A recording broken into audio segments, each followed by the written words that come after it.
আমরা আসলে অন্যরকম ভেবেছিলাম যে এত বড় একটা আন্দোলনের পর বাংলাদেশের একটা চিত্রপট বদলে যাবে বলেই আমরা ধারণা করেছিলাম, কিন্তু এই যে বিপ্লবী প্রশাসনকে আমরা রাজশাহী বিশ্ববিদ্যালয়কে বসালাম, বিপ্লবের পর বিপ্লব পরবর্তী যে প্রশাসন, সেই প্রশাসনের বিরুদ্ধেও এই মুহূর্তে দাঁড়িয়ে আমাদের আন্দোলন করা হচ্ছে।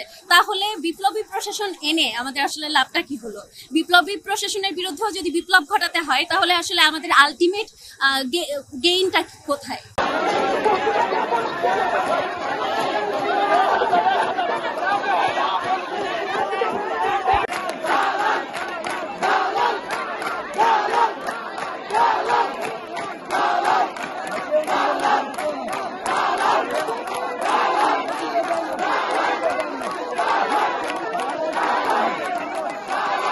ক্ষমতা আছে ক্ষমতা